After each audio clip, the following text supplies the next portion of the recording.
question niya, VA companies po and reviews. Well, I only know one VA company at the moment and we'll get to that later. It's time na pag-usapan natin yung paano ako naging VA, ano yung work ko before ako maging VA. Then, wait for 1 week na magkaroon siya ng roots. You're kind of like a secretary, only that you're working from home. You're working remotely, nandun siya sa Amerika, andito ako sa Pilipinas. Time check, it's 12:19 and I'm still awake and I'm in my studio slash office. Dahil hindi ako makatulog, imagine that. There's really nothing to talk about. Gusto nga i-flex sa inyo yung jacket that One Hand gave to me last year when I visited their office. So what are we doing here? So they have their mascots, Juju and the One Hand brand. It's just an oversized hoodie na actually nasa-share ko with my husband. Anyways, I love this jacket and guess what, guys? It kept me warm and cozy in a 10-degree Yokohama weather. Insert pic. Meron ako nakalimutan and that's what's keeping me awake. Nakalimutan ko i-upload yung video ko for my main channel, which is Ate Red, for tomorrow because I upload every day about online loan apps. Ay, wait. And I also forgot to, nasagutin yung close-out form ko for a Maya project. So that's what I'm gonna do right now. Probably, kung hindi pa rin ako makatulog, I'm going to edit a video for tomorrow.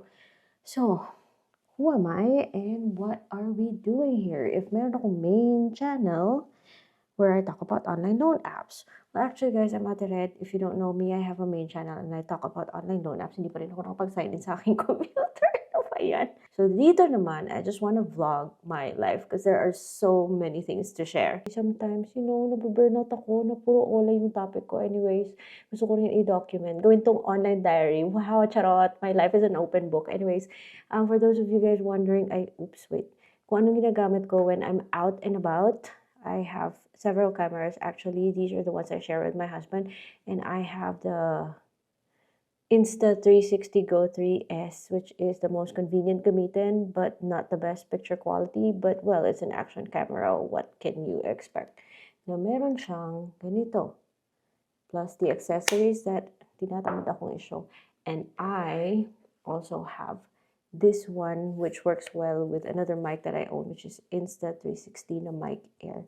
So sometimes I vlog with this one, but right now I am vlogging with my, kasi naka-DJI mic ako, so I am vlogging with my Osmo Pocket 3. And oh my gosh, I hate my hair, guys. So mag-upload lang ako. I say hi to my camera. Yan yung Osmo Pocket 3 ko. And then meron akong gimbal that I use for another camera, which is a ZV-E10. And here's one of the cameras that I use dito sa studio where I film a lot of stuff. Babalikan ko kayo tomorrow or later para wala naman talaga tayong ganap eh.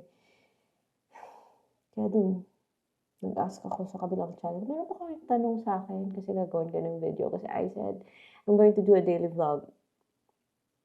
May ganap man or wala sa life ko. What I'm missing right now?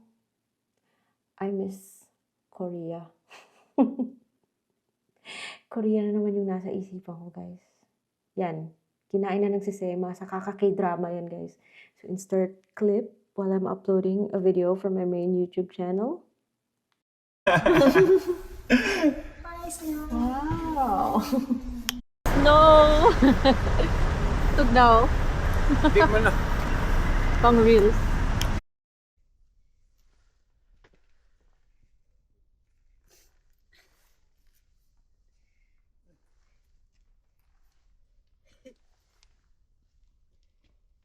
What?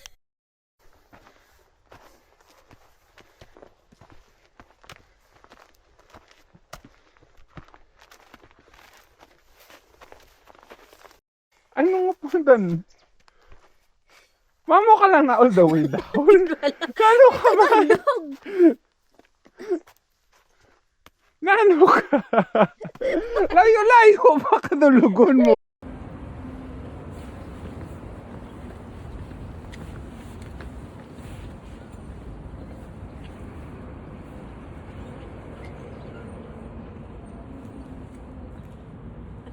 Morning naman, John. Hi guys, I'm back. So nakatulog nga ako kagabi, but 3 o'clock na.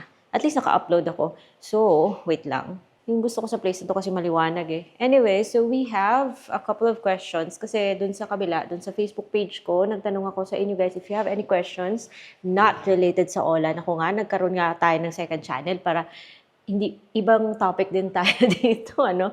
So, shout out sa kay Kurt Bryan, sabi niya, gusto niya malaman kung paano daw magpataas ng credit score sa Pilipinas at tumaas yung chance na ma-accept sa CC application. Okay, I've already made several videos about this, kaya binigyan ko siya ng link. And also dun sa kabilang channel, I believe nasagot ko to. Anyways, we also have shout out to Nene Tan, sabi niya about savings naman po, Ate Red. Nako, to be honest, dudugo yung ilong ko kapag yun yung topic natin. But in my future vlogs, baka pag-usapan na rin natin yung savings. And lastly, we have Grace Ora, shout out sa'yo. Yung question niya, VA companies po and reviews. Well, I only know one VA company at the moment and we'll get to that later. But siguro, it's time na pag-usapan natin yung paano ako naging VA, ano yung work ko before ako maging VA, the odd jobs I took sa isang website bago ako naging VA, and kamusta ako now. Bago yan, just a quick update kasi it's been a week since my first ever marathon, which is ito. Lagay ko na lang yung mga ano natin. Ibang angle naman para maiba naman tayo. Nag-recovery week ako, guys. That's why, right now, naghahanap ko ng activity, naghahanap ko ng pain. Char. Ano na naman yung next kong gagawin, ano? Update ko kayo. Like I said, promise, sasagutin ko yung about sa VA stuff na yun. Pero wait lang, may update lang ako sa inyo. So, say hi to my boyk. Di ba? Sabi ko, pag after lang marathon, babalik ako magbike. So, ito na siya. Ano na ulit yung sealant. Chuk, chuk, chuk. Oh, may air na yan. Bike run na tayo soon. Okay, so who's ready to learn more about my VA or virtual assistant history? Transfer tayo dun kung saan mas maliwanag, okay? Mga pala guys, ito na yung basil ko which I'm trying na ipinapalago. Tapos ito, meron din akong rosemary. I'm planning to cut. Ayan. And then ilagay ko dito kasi after a week magkakaroon yan ng roots. Okay, so kuha lang tayo ng from here.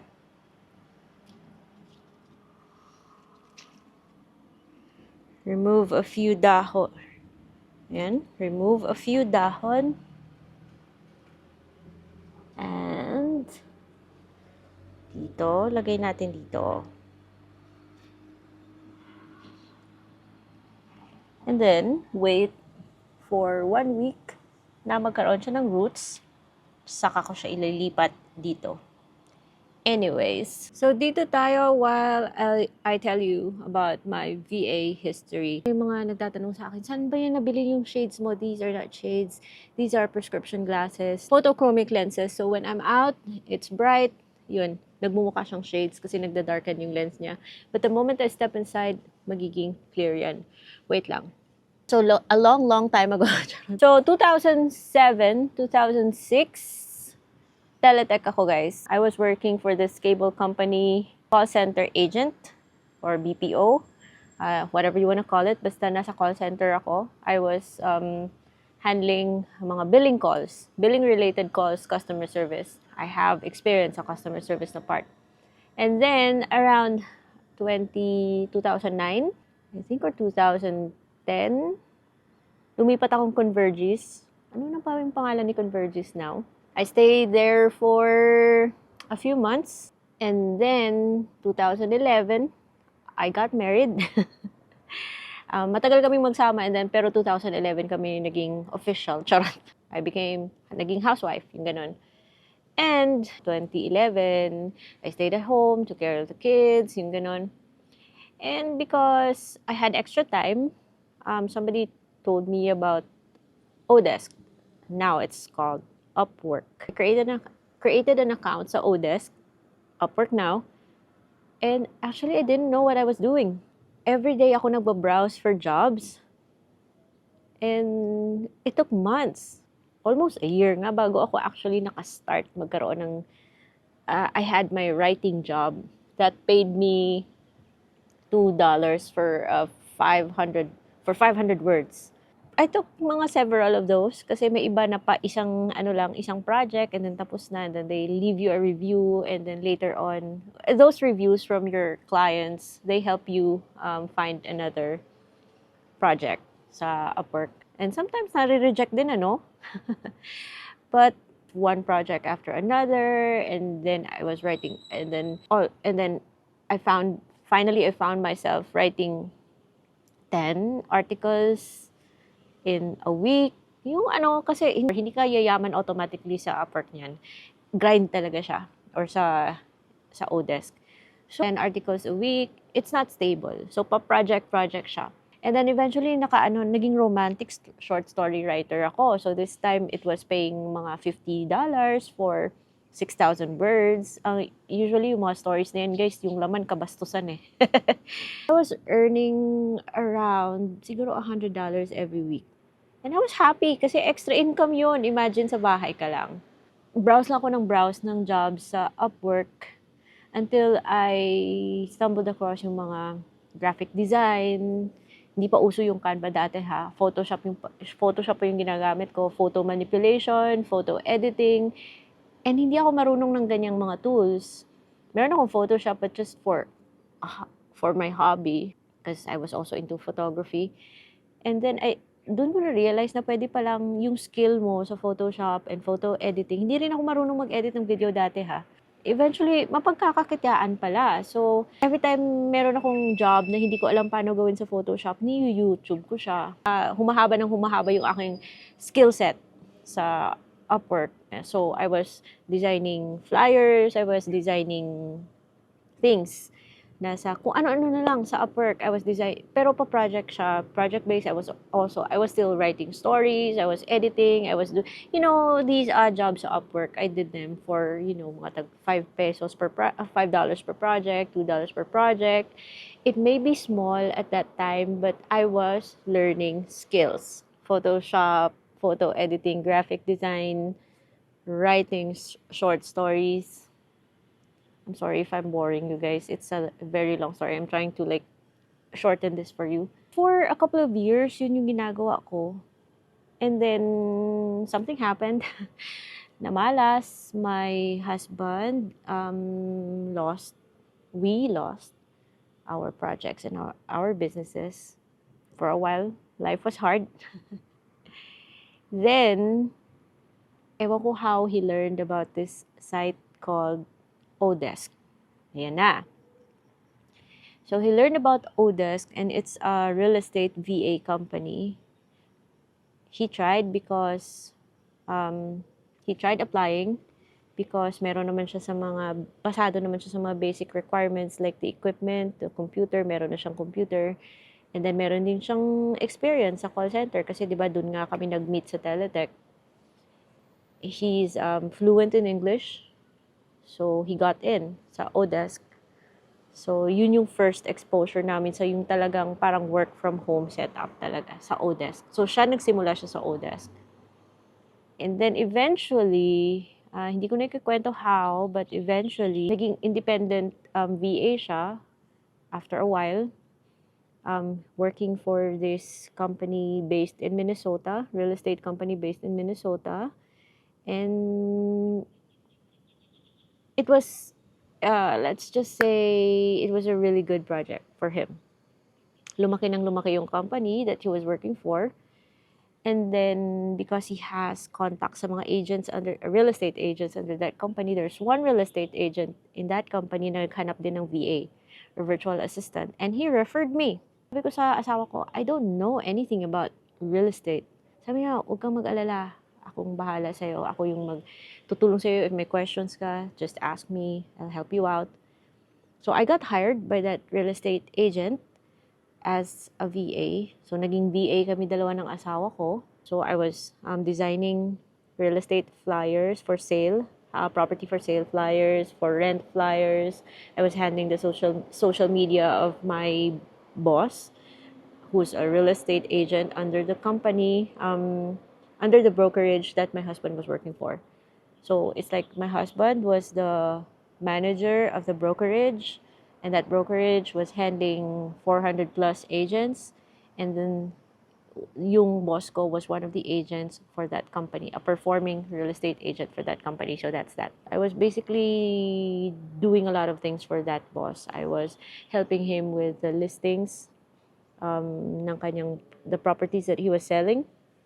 I was receiving calls for him. You're kind of like a secretary, only that you're working from home. You're working remotely, nandun siya sa Amerika, andito ako sa Pilipinas. Siguro 5, 6, 7 years ako for Boss Neil. And it was really good. And then, I became a content creator. So I have the other channel, which is Ate Red. And eventually, because things were doing well, I referred my sister sa kay boss ko. And siya yung pumalit sa akin. So, what I'm trying to say here is that maganda if there's someone na magre-refer sa'yo. If you want to be a VA, maganda talaga if there's someone who's gonna refer you to like a client. But if you don't know where to start, then meron tayong tinatawag na Odesk. Yun yung yung alam ko. I know there are several, but yung alam ko is Odesk. And it's nice to have experience. So ako meron akong call center background, and manage your expectations. Because for me, success didn't happen overnight sa work from home na setup. Before I became a VA, meron akong exposure to those jobs that I found sa Upwork. So if you don't know where to start, do not underestimate Upwork.